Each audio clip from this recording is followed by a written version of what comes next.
Steering wheel, somebody tell him to give it to me. There's something loose between my legs. I don't know. Let go! I'm heavier than a freaking boat. Nothing you could say could make that any better. Yeah, nobody. No more radio for the rest of the race. I'm going home. Hello and welcome to DRS FC, an F1 podcast by soccer nerds. I am one such soccer nerd, André Carlisle here, and I have three other soccer nerds with me. Eboni, how are you? I'm feeling better. How's everybody doing? Doing okay. Won't speak Doing for the rest okay, of them. Ebony. Deepti, how are you? Yeah, I'm all right. I was excited to watch this doc. Yeah. I'm really excited to talk about this. And Donald Wine, how are you, sir? Good. I've watched this doc twice, once with subtitles and once without. Ask me how hard that was to watch without. But luckily I've been learning Portuguese, so I was able to get a nice foundation for which the subtitles helped me through. I was going to ask, can you tell the people how much Portuguese you knew beforehand? I know a lot more now, that's for sure. My Duolingo today, I didn't even do it. I just did the one lesson to keep my streak going because I didn't need it. Nice. I love that. You know what? I support that. You know, sometimes this is the best way to learn. Just listen to people and see what happens. See what sticks. All right.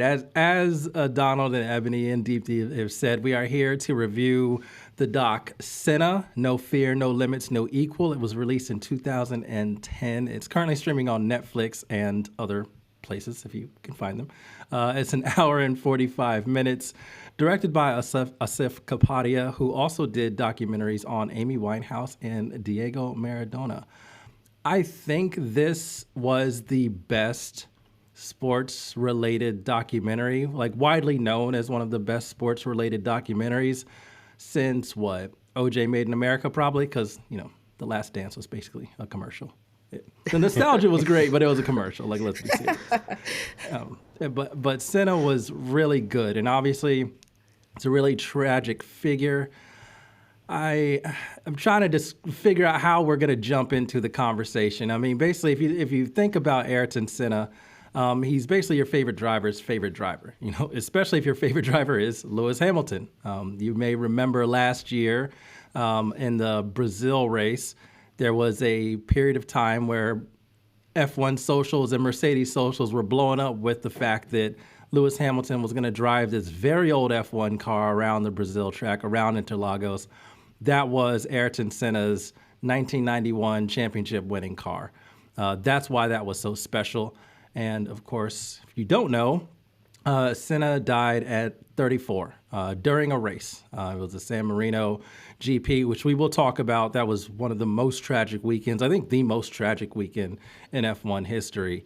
But before he died, he was just an outrageous talent, put it on display, won 3 drivers' championships, 88, 1990, and 1991. We'll talk about it. He has a legitimate claim, I believe, to at least 2 titles that were taken away from him. So, the way F1 works, which we've talked about before on this podcast, same old, nothing new.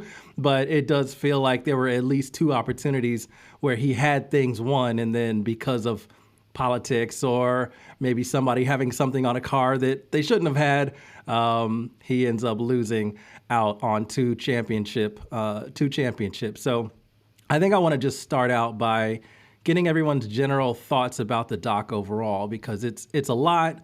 It's obviously celebratory of an incredible racing talent, but obviously life cut way too short, and before his racing talent could really be fully realized.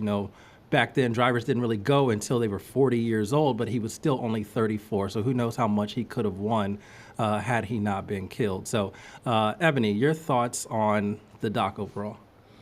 So as a newer fan to F1, it was really cool to see some of the same fights being still fought, like consistency with the FIA or, conditions, and just like why they're still racing the way they do, but why there's been so many upgrades in terms of like safety. I was about to say player, driver safety and track maintenance and car improvements.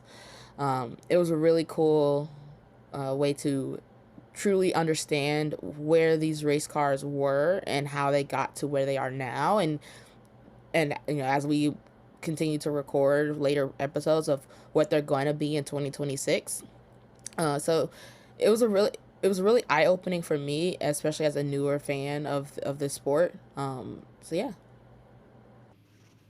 Yeah, similar to Ebony, like I'm a newer fan, and so what I found really interesting, what was cool about this was that a lot of these names that I've just heard and not really dived into, like besides of course Senna and some of the other drivers like Prost and who else? Like I think we saw there was Schumacher came at the end, that we can talk about that a little bit, but just like seeing those drivers and Ecclestone and some of the other players like in the FIA and like the principals and all, kind of seeing them in action, Frank Williams, of course. So that was really interesting. And I liked the documentary, the cinematography of it and how they used so much just real footage. And it wasn't a lot of like, showing people talking. Like the voiceovers were great over real footage.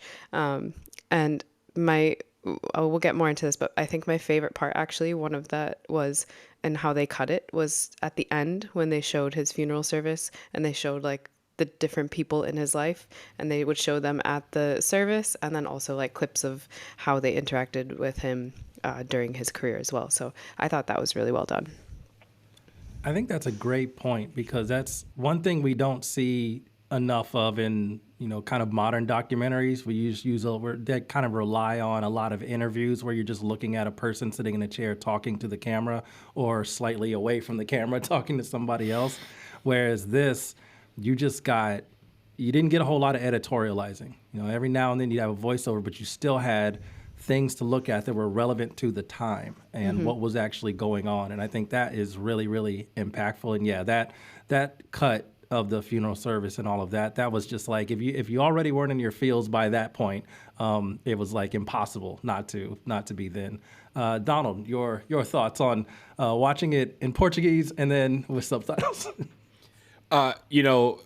Just to piggyback on what Deepti said, I think that scene is so powerful, that portion of it. And yes, it's a sad moment, but just how they, bring all that footage together, and how you've kind of been led up to that point with it wasn't footage that you were seeing for the first time of them, like, of what they were doing with Senna or what have you, or their relationship with Senna during the year. You saw that footage during the documentary, and it led to that moment. So you get a callback to those moments. And I thought it was very powerful how they did that. But overall, I think the documentary is really good.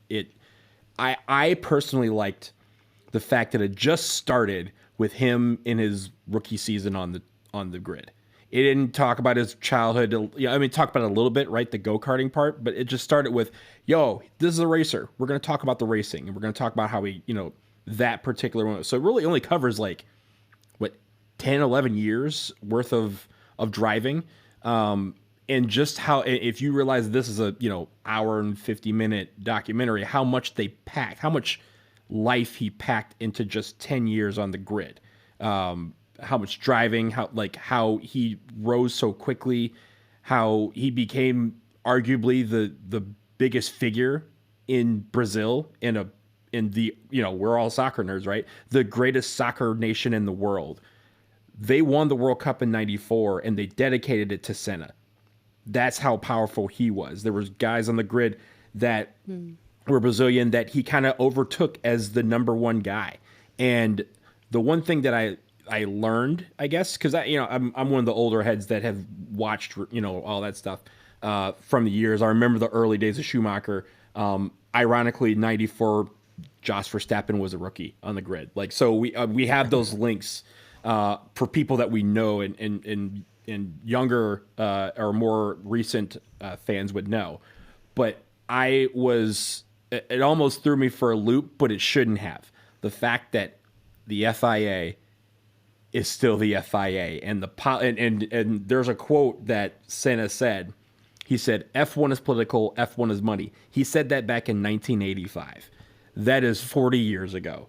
So the fact that that has been the constant throughout these generations, the politics that kind of cheated him out of a couple of titles, possibly, how the rules changed one year, and then he, with one car, and then he went into that car, and they said, oh, wait, now you can't use that anymore. How at every turn he was arguing for, better safety features, and it took the FIA kind of, even when they listened to everyone else in the room saying, yo, Senna's right, they were still like, we don't know. So that sort of, dynamic I did not know about in the stuff that I did know about the life of Senna. So I really appreciated that they highlighted those parts, because that's part of the struggle of how he got to be, in a way, this mythical figure in the sport of racing. Mm-hmm. Yeah, I think the whole, the way that his life is chronicled, his full life is chronicled, really gives you a good sketch of who he was as a person. And you listen to him speak, you listen to, you see how he reacts when he's under a lot of pressure. You see how he reacts when he's, battling against a teammate who clearly they don't like each other. That they have a lot of beef, him and Prost, and we'll talk about that battle as well. But Donald, I wanted to get to the last part that you talked about, the FIA. I want to focus on that part and have a little discussion about that, because that jumped out to me too. We've had multiple podcasts where we talk about the current FIA president, Mohammed bin Sulayem, and be like, dude, can you ever just shut up?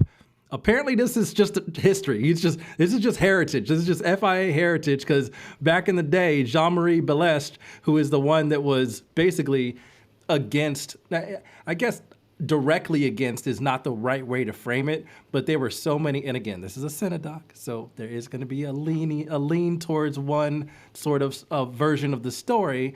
But also, you saw how close him and Prost were. They were both French, and he had arm around him, talking to him. And then when they crashed and Senna was able to continue, they're like, no, you can't go through that chicane. But he's asking him to basically back up, go all the way around, go back to that part of the track and go around. And it's just that's a lot more dangerous, is it not? So there's so many things about that aspect of it when we talk about the politics of the FIA and how it can interfere and also change some of these battles. We always talk about 2021 and how we're going to do a whole pod on that because it was some bullshit. The bullshit goes deep, and it goes even deeper than this, but you saw a lot of the bullshit between Prost and Senna, and at least in one of those instances, the FIA definitely got in and made it go one particular way. And look, that part is skewed as little or as far skewed as it may be. And obviously, we don't know the answer to that. It's very plausible, because when you look at the fact that the FIA has always skewed and been biased in favor of European drivers, that makes a lot of sense that you would go after a French driver versus a Brazilian driver. Back then, Brazilian driver, and the fact that they had, Emerson Fittipaldi, who had won before. They had Nelson Piquet, who had won the year before Senna won his first one. They were Brazilian. Christian Fittipaldi was a rookie on the grid in 1994 when Senna died. They had the one rookie that they talked about who had crashed that same weekend. He was also Brazilian, looked up to Senna. All of those drivers knew that they were up against a machine that, hey, we not only have to be good, we have to be better than good, because if there's a tie, the tie is going to go to the Europe. That's how it always has been, or at least that's how it's always felt. And you could tell, even if that was skewed to the extreme, we can believe it because we see it in practice still today. I think one of the most kind of profound moments of the documentary also was at one of the drivers' meetings with Jean-Marie Balestre, and Senna was arguing about tires being put as a wall, right? And said, he was like, no, don't have the tires, that'll make the cars flip over and it's more dangerous. You should just have cones so we can have a runoff section. And Balestre's not having it, and he was just like, best decision is my decision, and that's it. And there was kind of some silence after that. I feel like Senna, the drivers, nobody knew what to say. That kind of shut them all up and was proof that, he's gonna do what he wants. And then he took a democratic vote. All the drivers agreed with Senna, of course. And then I think they ended up removing that tire wall. But it was just Jean-Marie was clearly like, I'm in charge. I know what to do. Everything that I say goes, and that's it. They only voted after they presented that letter that the FIA had sent to the drivers that morning saying, hey, True. this is not safe. So he said, like, page 3, last paragraph on the page, hand that to him, and he goes, oh, now we'll have a vote with all the drivers. And all the drivers were like, okay, what took you so long? So, like, it was super interesting. Like, it felt like PTSD if you're an F1 fan. I mean, just to touch bar, like, it was really, really wild to just see the type of fighting that he had to do just to, like, even race. Like, I just was shocked that nothing has changed, but then I was like, actually, I should not be as surprised as I am, because people in power rarely like to give it up. So the fact that Senna was just so, like, hounded them relentlessly about it, just to, like, be the driver for, quote unquote, driver for the people, if that makes sense, was pretty cool. But I agree, like, the FIA not changing is like, we've seen it. Like, I believe they touched on the inconsistencies of the FIA for a race that they were doing. That it was just wild. And that was early on in the documentary too. That was like in the first 20 minutes of them, like, hey, can you guys, like, improve? And they were just like, no, how dare you, disqualified. I was like, all right, sure. Yeah. It's like everything that Balestre said, I can imagine Ben Sulayem saying. It's like everything, the way he handled every situation, like, Deepti, that part cracked me up too. Like, I had to pause it when he said, my decision is the best decision. I was like, my guy, Mike, like, why, what do you mean? It doesn't make, why would you even say that to anybody? And it's just like, especially about a safety issue. And I think that's one of the things that really stands out about Senna. And unfortunately, the aftermath of his death really forced F1 and the FIA to take safety more seriously. I do want to throw out an addendum. If you do watch the doc, they do say that Senna was the last F1 driver to die in a race. It's not true, unfortunately, anymore. There were multiple drivers that did pass away in races since, and that's not great. But that was a bit of a start of, we're going to take things a little bit more seriously when it comes to the safety. Because I think, and we were talking about this just before we started recording, one, the size of the cars, super, super small. Like, you look at them compared to the cars today, these things are like almost half the size. And lightweight. There was one crash where the dude hit a wall, car was kind of like tilted sideways a little bit, and one of the stewards runs over and just with one hand, he's like, hey, you under there? Just like lifted the car, flipped the car all the way over, back on the wheels with one hand. And I was like, all right, I know that dude ain't that strong. This car is made of like cardboard and a big ass engine. That's basically all they were driving. One thing to keep in mind is that the documentary came out in 2010. So yes, to that point, there had not been a fatality since then. I think it was 2016 was the next time that F1 had to deal with it. And of course, I think it was a couple years ago, or 3 or 4 years ago, that Formula 2 had to deal with one as well. But I think the idea is the safety features that have been introduced, and even again, the introduction of technology was something that, hey, it was not a uniform introduction. It was like one or two teams had it and other teams didn't. So then when Senna's like, well, we should do that, that's actually going to help us and make it a more safer drive, then they said, oh, no, wait, we can't do that. Like, no one can have it anymore. And so then he was trying to fight in the last years of his life for technology. And we see the technology that's around today. Like, they're basically huge computers that help you drive the car, and every inch of track that you cover is recorded for later data, and they can kind of review that. So it's because I think some of the ideas that were sparked in his mind and other drivers from that early days is what we have right now on the grid today. I think one important thing that I looked up afterwards that wasn't touched in the documentary, but that plays a big role now, even in the players like kind of vying for the safety and like talking for themselves as well, is the reestablishment of the Grand Prix Drivers Association, basically their union. And incidentally, Senna went to Alan Prost and on the morning of the race that he died in and was like, we should reestablish this. And he's like, next race, I'm going to reestablish it, or before next race. And unfortunately, obviously, he wasn't able to. But I think that like the timing of that is so it's like tragic, but also really profound. And that I think it was Michael Schumacher, Niki Lauda, and a couple others ended up reestablishing it before the race after Senna passed. So that's a really important part of like the unionization of the drivers as well. The ironic thing about this, and it's kind of hinted at subtly at the end of the documentary, is the actual car that he was driving in may not have been the safest car. And if you look at 1994, there was only 3 races that he competed in. The San Marino was the 3rd race. He had pole position. It was his first year with Williams Renault. He had pole position in every single race, and every single race he had to retire the car because something happened to it.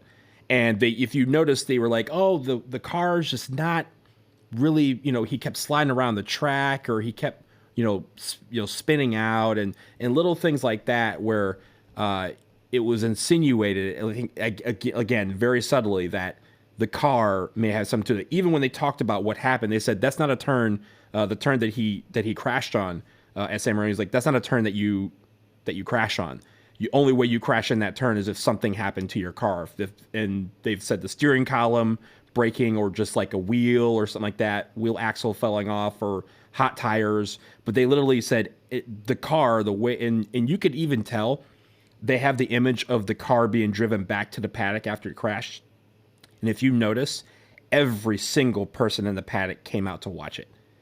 And they all looked, and even with the overhead, you could tell they had this bewildered look of, that's not what the car's supposed to look like after crashing. And so I wonder if the car and the makeup of that particular, not Williams in general, but just like the way that F1 car looked, that prompted a lot of changes to the safety. And the doctor, Sid Watkins, was the head of that. The first thing they started was making the car safer and giving all these different things, from the hands device to the halo, that they've implemented over the years.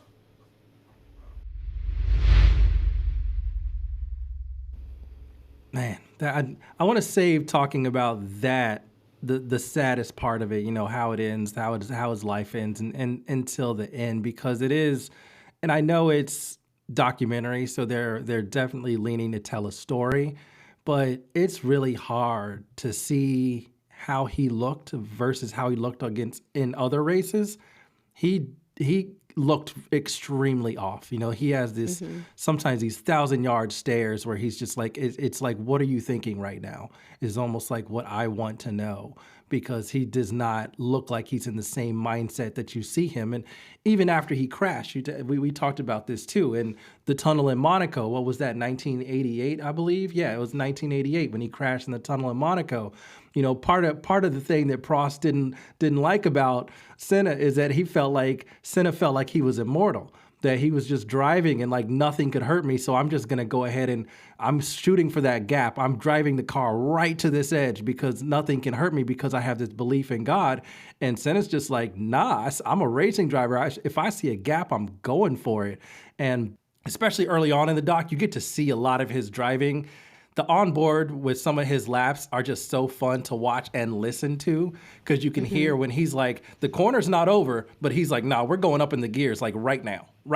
I forgot they even had those back in the day. Like, right. We're so used to it, right? We can go and watch every camera of every driver. I forgot that has gone back decades, where you could look, they have the first, and they had to adjust the mirrors like you were in your own car. Yeah. I love that. It was also really cool to see that the race ended in Japan, that the series ended in Japan. That was also something like small, but it was still something really cool to me. Just because you don't get that anymore. It's all oil money, and they want to be the last race, and blah blah blah.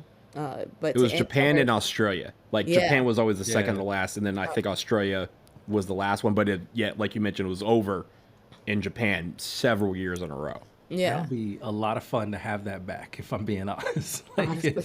it would I be mean- dope to have that back. It's cool that it's now during like cherry blossom season. Yeah. So, but that's pretty. Yeah, it's pretty. Yeah. It is pretty. That's all we got.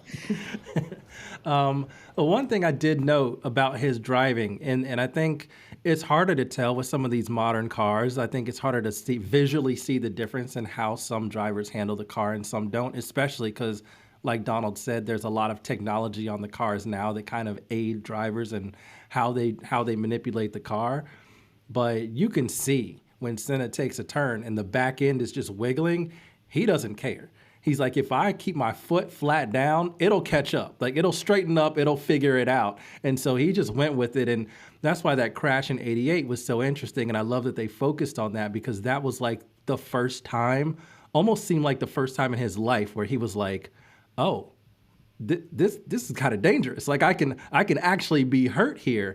And he talks about it. You know, he talks about him losing his confidence, and he had to take steps to come back. And he even mentioned, quote unquote, getting closer to God, you know, how that brought him closer to God, that crash, which is funny because I'm like, he talks about taking all these steps, but then the next screen, you see he won 6 of the next 8 races. I'm like, that's quite the process you went through in like no time at all.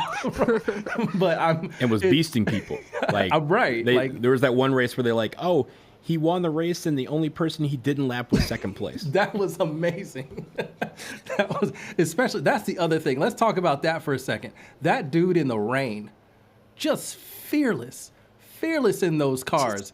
And you have like Prost being like, hey, guys, like, stop it. Like, this race needs to end like right now. Like, this is bad. And they're like, no, he's like, I'm gone. Like, he's making up 3 to 5 seconds on that dude every single lap. It is outrageous. You mentioned the quote, like, that stuck with me the most, honestly, where he was just like, this is the first time I realized I could get hurt in this sport. But then he didn't drive like it. Like, I watched, like, he went from 12th to 3rd in like 8 laps. And I was like, what is happening? You don't drive like it. So what is actually happening in your mind to make you just want to go fast and just say fuck everybody else? and he did it. He was successful at it. Won 3 championships for it. Like, it was, that style is just wild to me. But now you kind of see it still with Max. And I don't want to say Hamilton was that type of driver, but he definitely had the type of mentality of like, I'm gonna keep pushing my body to keep going until I get across the line where I need to. So, like, he's still in racing to this day, so. Like, do we have a driver on the grid now who kind of embodies this, I'm just going to go fast and no matter what, and kind of fearless? Or, like you said, Max, Ebony, but I almost think Max also has, like, shades of Prost where, like, the professor, Yes. like we said, where Yeah. he's like, I know exactly what I need to do to win and to do whatever, and that's what I'm going to do. I'm not going to risk anything more than that. So I feel like Max is a good in-between, but I don't know if there is anyone who is, like, as fearless as Senna was. And I agree. I was kind of trying to think about that myself. Like, who would be the modern day equivalent? Now, that's like a high bar. I don't think there is an equivalent, but in terms of just style of racing, I think because the cars are too damn big that you can't have that nowadays. Like, these cars, you can't just shoot for a gap. The cars are too big. You don't have the angles anymore to be able to shoot for that gap and get the turn and turn the corner, which is something that Senna did. He was able to control the car really well. Like I said, if the back end starts sliding a little bit, he doesn't care. He'll figure it out as like down the straight. It's all good. And you don't really have that anymore. The cars don't allow for that. So I'm kind of interested for 2026 because the cars are shrinking just a little bit. And I'm hoping that safety, of course, is why they got kind of big, but I am hoping that they can still find a way to give them a little bit better 1v1, like wheel-to-wheel racing, and also having drivers be able to show off that skill of going for a gap, keeping the car under control. But now I do want to get into Prost versus Senna a little bit, because one of the funniest parts of the doc was when Prost knew this dude is super fast. He doesn't give a shit. He's better than everybody else. He's faster than everybody else. He kind of does this cheeky little thing with Senna where he said, is it possible to be equal champions? Senna says no, and Prost just goes, shit. Yeah. I was like, that tells you all you need to know. I was like, we can tie, right? We can have 2 golds? Like, he's like, nah, there's no 2 golds. Yeah, they were teammates at the time, and Senna's just like, not how it works. Their dynamic is interesting because, again, it leaves out at the end how the document obviously is skewed, and it takes some of the parts of Prost that everyone can say, oh, this dude was the bad man, and if you're a Senna fan, you can't be a Prost fan. At the end, they were friends. I think it took them separating to understand how the other ticked, and they weren't in each other's ear every single day and trying to, be teammates while also competing. And they won a lot, right? If you think about the fact that they, McLaren had this run that was unequaled, until Schumacher really became Schumacher. And the idea that it was the 2 of them every single race going for broke. And I mean, look, Prost says he's professor, but he performed in a similar way to Senna. I think that was what scared him, is that he saw a lot of him in Senna with a little bit more of a no holds barred, no fear type of approach of a, not even like a laissez-faire, but just more of a, he's like, yeah, if it's 5th place, I'll take 5th place. And Senna was just like, no, if I can get 5th place, is great, but that's 4 places away from finishing first. Exactly. He kind of had a, Ricky Bobby, if you're not first, you're last type of approach. Didn't he say something like that too? I feel like there was one quote. It wasn't quite that, but it was basically like, you drive to like win the race or something. Like he said something that was very matter of fact. He said, he was talking about, he was like, I never want to make it where the learning curve is short. He's like, whatever I'm doing, I want there to be a challenge. And if there's a challenge, that I'm not doing something right. And that was, it's a subtle hint that I'm not just going to sit here and now that I've won a couple, I'm just going to, rest on my laurels. I want to continue to push to find that, next level. And I think that's what he was always searching for. Yeah, there was also that quote, I forget, the guy's last name was Stewart, but he had asked him a question about, I think it was after one of the collisions with Prost, and Jackie Stewart, who was a really good racer back in his day. Yes, Jackie Stewart. And basically he was like, did you have to take the gap? And like, you have, I think, had collisions with more drivers and some blah, blah, blah.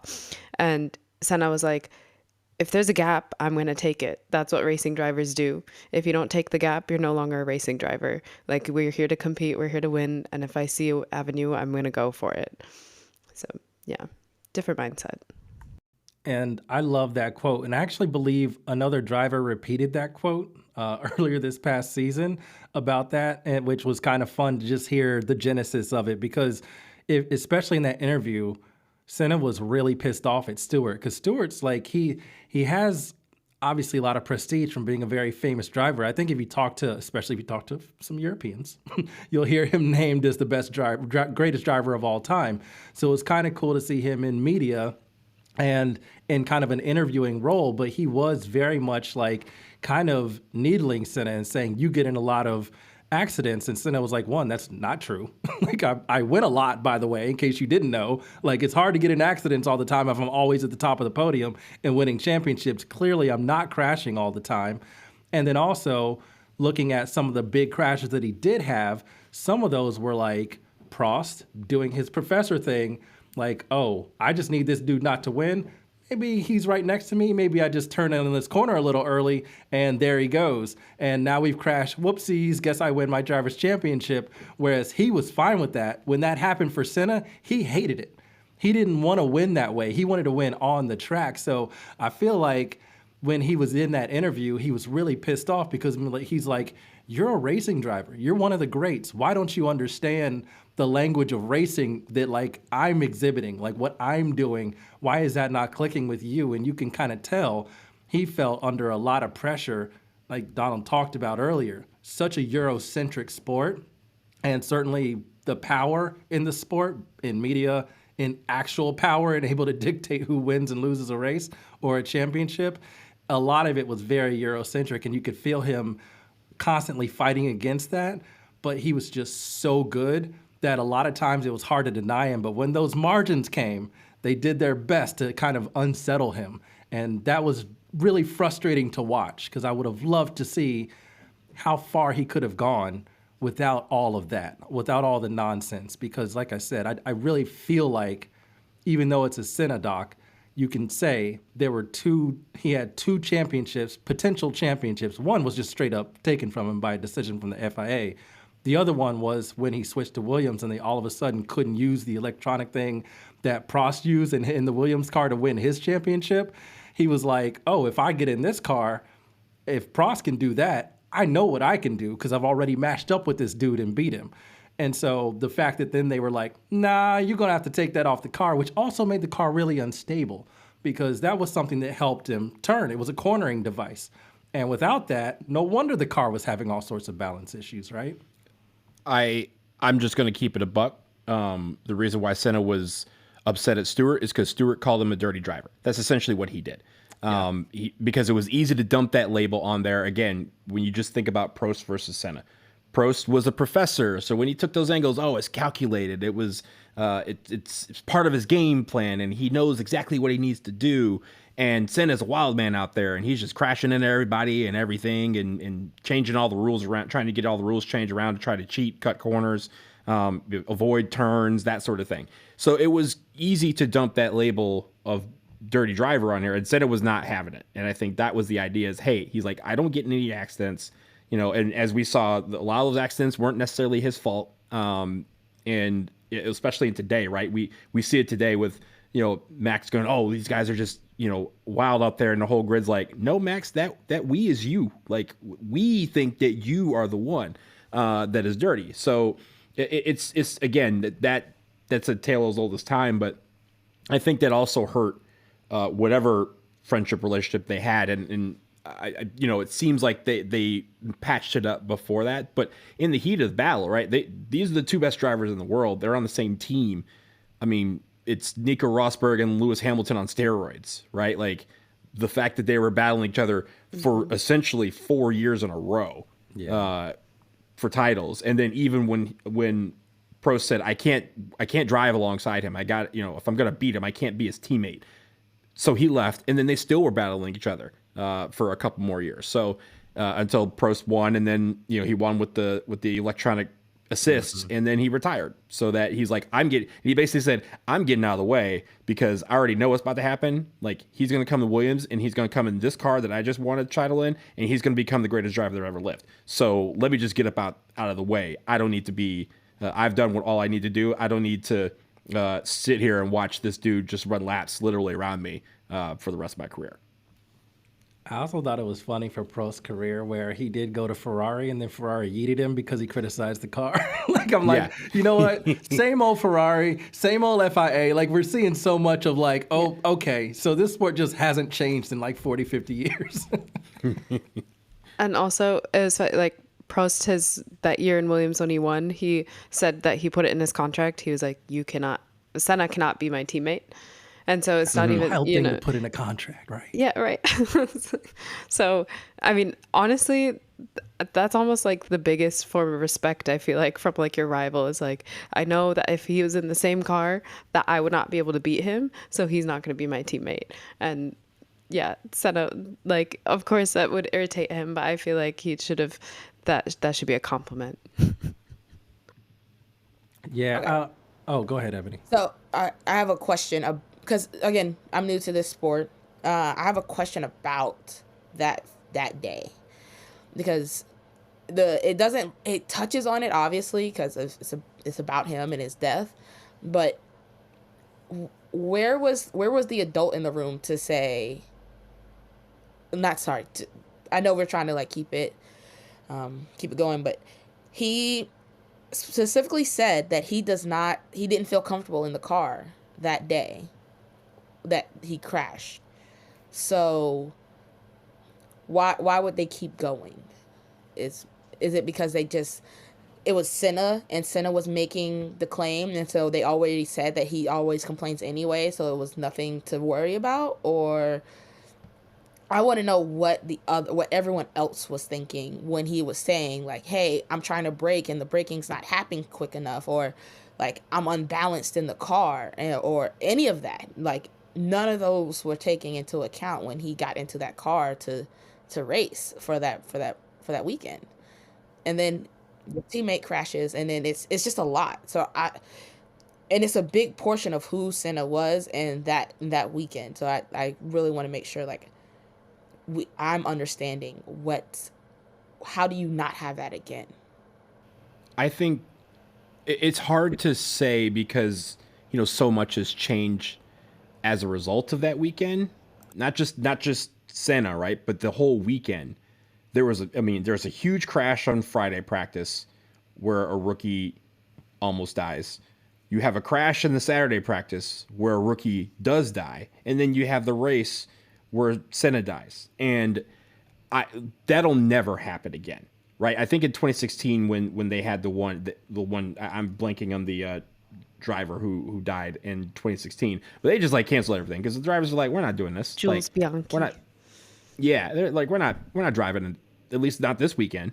And so they had to figure that out. But I think also there, as we've mentioned, there was no GDPA that was strong enough or even existing at that time to be like, no, because I'm sure that's part of why he said, let's get this together, because in his mind, he's like, I don't feel up for doing this. And I'm sure a lot of guys on the grid weren't either, but they didn't have the right forum to express that. And they didn't have the leverage either to just say, no. Like nowadays, these guys, if Lewis Hamilton or a couple other guys are like, no, we're not doing this. We had a whole pod, right, almost about community service and how they were just like, no, absolutely not. We're not doing community service. They have that strength now where they didn't back then. But you will never have a weekend like that, because if something ever happened and again, God forbid we have to go through this again, it's going to be so scrutinized that they need to take the time. And I think the other part was Italy, like they had a law back then where if a crash happened, it became a crime scene. And so people were like, why did the race continue? Because in theory, the race should have been stopped at that point because a crash became a crime scene and you had to come out and investigate and see what happened and what led to it. And so a lot of people were confused as to why the race eventually continued. And Michael Schumacher ended up winning that race over Damian Hall, who was Senna's teammate with Williams. Ironically, Williams went on to win the Constructors' Championship that year, which is incredible considering they had like 5 drivers after Senna to try and replace him, and they just couldn't get a rotation of guys, and they still ended up with Damian Hall, like finished second to Schumacher, but still ended up winning Constructors. But yeah, that the safety aspect of things is one thing, but just the driver's mindset, like half those drivers probably didn't want to get behind the car, and they just felt they had to, and Senna was probably one of them. Yeah, it was just like an extremely cursed weekend. So like you mentioned, it was Rubens Barrichello who's the first one who crashed. He ended up being okay, and with that crash, he ended up being all right, but that was just like the beginning. The rookie who passed was Roland Ratzenberger, and that was just a wild, that car just flew off the track, which is something that I was trying to figure out what was up that day. Weather seemed fine, sun was out, track looked dry. It was really wild to see that all these crashes were happening, but I think it was just the speeds, and if the car doesn't do what you think it's going to do at one particular point, it's gone, and it's flying directly, almost like perpendicular into a structure, and that's kind of what happened to Senna. His car just flew off. There was no curve, there was no turn, there was nothing to absorb the impact. It was just straight into a wall, and something broke and hit his helmet, which was interesting because they also said that he had no bruises and no broken bones. So it was really just something that ended up being like almost I don't want to put like a percentage on it, but just such a low percentage thing that's actually a fatal crash. You would expect broken bones or something like that, but him be okay. But for his body to be completely kind of unscathed, except for the head injury, which ultimately killed him, was just brutal to see. And I don't know what it was about that day, but I'm kind of with you, Donald. When you have a really bad crash and you're like, wow, we escaped a really bad scene, and then suddenly, no, you didn't, a driver has died on the track. Okay, now we have to figure out what's going on and we have to stop it. They don't, and then of course you lose Senna. Now obviously all this is hindsight, like super hindsight. We're in 2025 right now, but it's just such a damn shame because you mentioned Schumacher. God, I would have loved to see Senna versus Schumacher, right? Like the peak of those two drivers, they would have intersected. Like Senna was 34, right? So they wouldn't have been at their peak for long, but I still think you get an experienced Senna against Schumacher. We're talking about a battle and a hell of a battle, and I really wanted to see that. If I may, the one thing that I thought was very interesting is in doing, obviously, research after, when he passed away, his estate was valued at that time at over $400 million. And that is about $900 million today. And that's just with inflation of what that was. That's not counting the amount of money and resources that have increased in the sport. So like, if you think about it, he could literally be the wealthiest driver ever. He could be a guy, he could be Daddy Stroll, right? Like he could own his own team. He was at that point where when he was done, if he wanted to, he would have the money to do so. He also would have the money to do everything that his estate is doing now with the Institute in Sao Paulo. But it was still eye-opening to see how much money was involved in this. And also the fact you mentioned Schumacher, if he continued, right? I mean, this is how big Senna was. That day when he died, there was a NASCAR race. And at the NASCAR race, they were giving tributes to Senna. None other than Dale Earnhardt Sr., who also would lose his life a few years later in a car crash. He won that race and was like, I want to dedicate this to Ayrton Senna. And everyone was like, who? Like, especially in America, right? We don't, like, F1 had not made it to where it is now. But the fact that racers who had no idea the Senna existed, you had guys at the top of their sport giving praise. That's one thing. But also, like, just like you mentioned, the amount, would Schumacher have become Schumacher? Or would it have taken him an extra few years for him to become Schumacher? Would then Lewis had been delayed, right? Would it just been like a parallel universe that kind of pushed all of these great drivers down? Or would some of them have never had the opportunity to exist because Senna was so damn good that he would have taken any opportunity for them to shine? This is, it makes it where he's one of the greatest drivers, if not the greatest driver that ever lived, but also the amount of what ifs are almost as big as his legacy. Yeah. I want to say two things quick. One was like going back to Ebony's question, like who was the adult in the room, you're saying, basically. I think Sid Watkins, the doctor who was on site, in the documentary, he says, like, I tried to convince Senna to not race. And there's a quote that I'm seeing here. Basically, Watkins was like, give it up, let's go fishing. Like, you like fishing, I like fishing, stop racing, you've already won 3 times. We all know you're a great driver. Kind of, it's like too dangerous, you know? And apparently Senna replied, Sid, there are certain things over which we have no control. I can't quit, I have to go on. So kind of what Donald was saying, I think now, back then they didn't have as much say and as much personal power as like the drivers today do to be able to stop. So maybe it was literally just that, you know, he felt like he had to and he had no other choice. Second thing I want to point out is that the car that Senna was driving, the Williams car, was actually mostly designed by none other than Adrian Newey. And I think this is probably, and he would probably agree, the biggest like blemish of his career. And the previous car, the one that had all the electronic stuff on it as well, was also one of his designs. And so I would love to like get inside his head and see what he was thinking about that car, and if he thought it was safe to drive, and if like he maybe was like pushing to not have it out, whatever it was, what's going through his head during that weekend especially. because we all know how great of an engineer he is, what great like record he has with the cars. And so having this as well is kind of crazy and wild to me. And he was young back then, right? He wasn't Yeah. new, Yeah. right? He was just another engineer probably at that point. True. So, But I mean, and some of the ones that he had helped design though had already won. So he was building his legacy, and I think it also speaks to driver car pairings aren't linear. You know, some driving styles aren't for every single car. This ain't gonna become the Checo Perez apology hour, but like you saw how that Red Bull, I would like to see him in a different car, something that's more suited to his driving style, because clearly that car was not.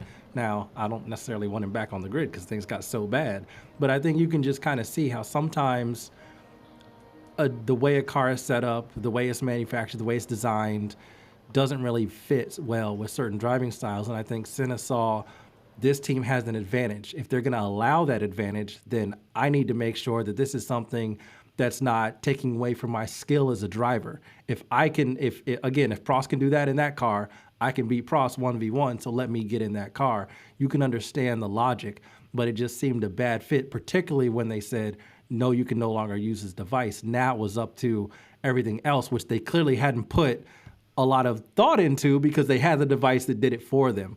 And so that was the problem. You know, that was a concern. So I agree.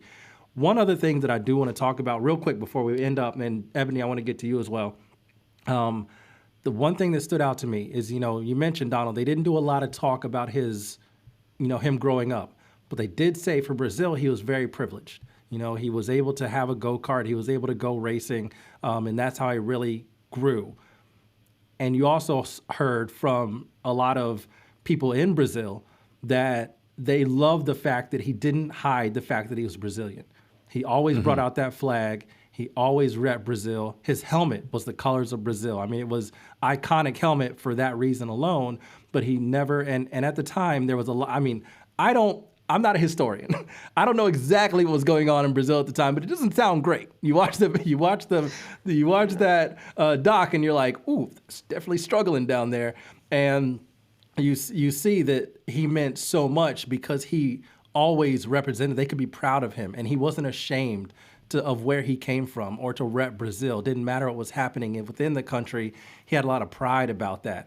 And that's why he was so close. And that's why I love the quote from a lady random lady they interviewed, you know, after he passed. And she just said, and now that joy is gone, which I thought was like a perfect way to sum up, unfortunately, how much an impact his life had and how it was just gone and what people were kind of left to cope with, not only in Brazil. Again, a young Lewis Hamilton, you know, out there feeling whatever he felt at that time. But of course, people around the world, Donald talked about Dale Earnhardt.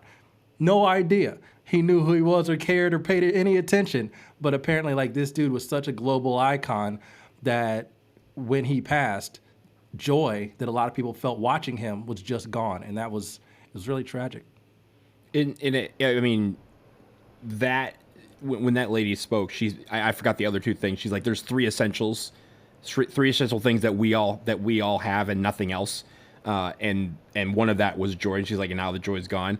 I think the funeral, which was in Sao Paulo, was still one of the largest attended human gatherings in Brazilian history. That's how connected he was with the people. And I think when anyone or any group of people are in struggle, you find those outlets of which you can release that pain. And for them, it was the 50 laps or 70 laps or whatever it was that he was in a car, that they kind of latched onto that. And for that to be cut so short, you could feel through the doc, you could feel how that permeated the lifestyle that is Brazilians are thought of like, is everything down there is fun. It's 24/7.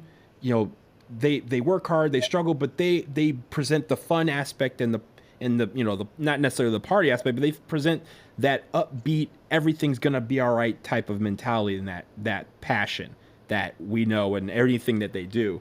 And for that to be cut short, you could tell that it would resonate for a very long time. And just, again, the fact that we have so many young and newer fans to the sport who know who Ayrton Senna is.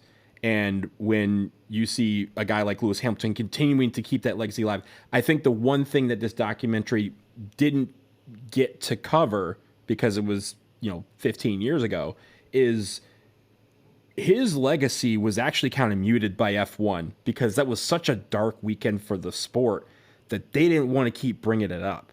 And the fact that he was the guy that was kind of the, I guess, the linchpin in that weekend, like, if the other, and this is no disrespect to those other two drivers, but if it was just those other two drivers and nothing happened on Sunday, maybe it doesn't get talked about as much.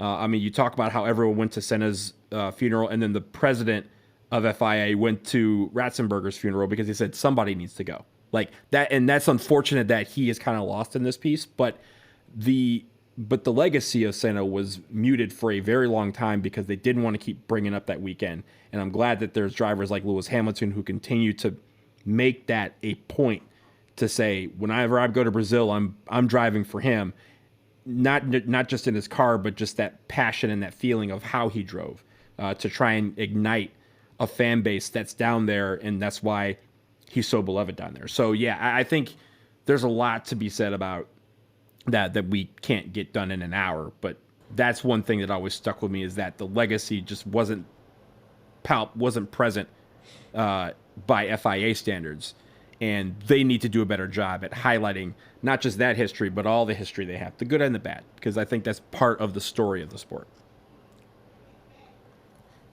So the last thing is, we've said, well, Donald, you said there'll never be another weekend like that.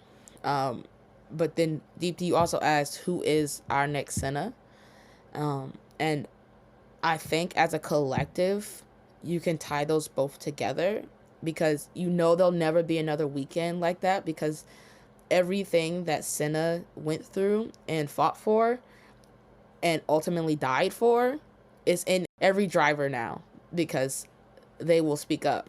I think obviously you can tie the Lewis Hamilton into Senna type thing, like comparison, but I truly think it's the advancement of the sport and the advancement of driver ownership that truly makes Senna still the greatest driver that we've seen. Yeah, that's a good point. Yeah, I love this doc. It makes me sad, obviously, because it's just a tragic, sad story. But I'm sad also that I wasn't paying attention to the sport when that dude was at his peak, because it had to be an outrageous thing. I mean, you just don't. We're used to F1, especially now. We've seen, Lewis Hamilton have his very prolonged era of winning. I mean, he's got 7 drivers' championships. We've seen Max Verstappen dominate recently, the past few years. And so, like, F1 always seems to go in cycles, but it feels like we just never got to see the end of what this run could have been. Like, how many drivers' championships could Senna have won? What would his battles have looked like? Would Schumacher have been good enough to say, okay, never mind, actually, now I'm the new kid? Who knows? We don't know, and I think that's really tragic. But you also look at all the things that he meant to the people of Brazil, to just F1 generally, even though they fought back against him in many different ways. You look at what he did for safety, even before he passed. You just think about the character and the person that he was. And I agree, Donald. Like, I do wish he would be celebrated. I mean, he's celebrated now, but I do wish there would have been a lot more celebration, because there was a lot that he was trying to do. And I get, we cover the NWSL. They don't love to look at their warts. They want to cover them all the time. Jessica Berman certainly wants to be like, nah, we ain't talking about that no more. In fact, can statement 1 is what you're going to get from her.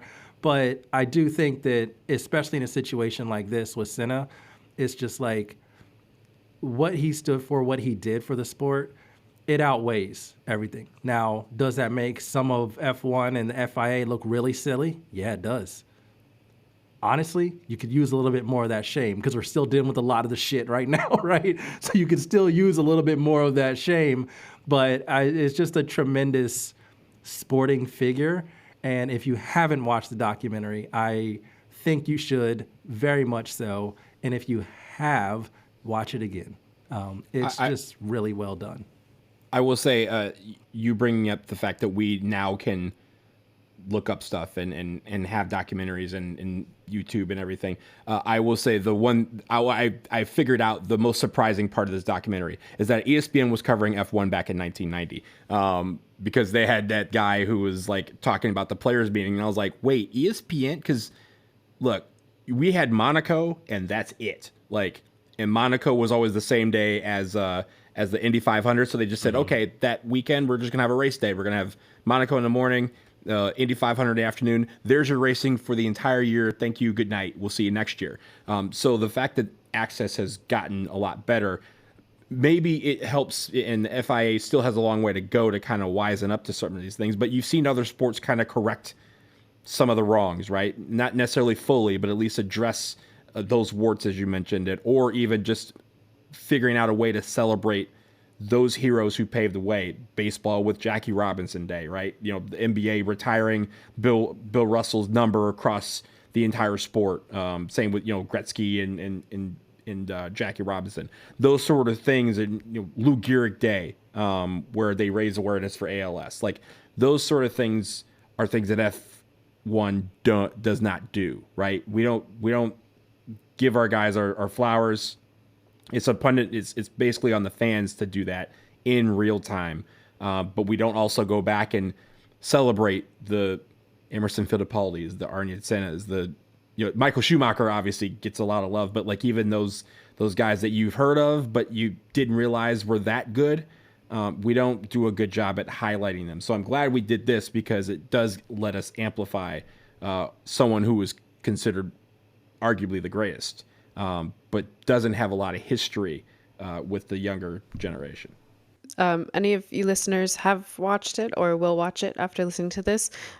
Also, let us know your thoughts. Like, do you agree with what we've kind of said about it?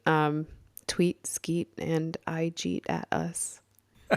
Yes, we're making IG to thing. That is not a thing. That is not a thing. It's too late. You lost the battle. It's the thing. A little inside joke. Every time I post a pod, I say that it's been tweeted, skeeted, and IG'd. Yeah, so we've just started saying IG and IG'd, and it doesn't make any sense, but I'm dumb, so it's stuck. I appreciate y'all. It works. Thank you. All right, yes. We will be back in the future with other pods. I think we are going to do our driver introductions to the rookies coming up on the grid, so stay tuned for those. We're going to split those up across 2 different episodes because we got 6 rookies, and I ain't trying to have a whole 2-hour podcast. I thank y'all for listening, but we're going to split them up to make it a little bit easier. We're diving a little bit deeper. We're doing career successes, doing a bio, a little bit of temperament and how we think the driver's going to do. So we're not just introducing them in like here's his name and his age and who he's going to drive for. We're going to get a little bit deeper.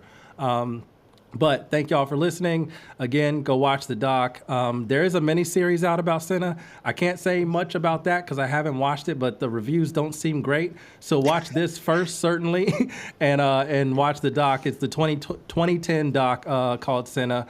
Check that out because it really is good, and it really does take you through a lot of history of F1, but also one of its most important characters and figures. So for Deepti, Donald, Eboni, I'm André. Vrum, vrum. Vroom, vroom.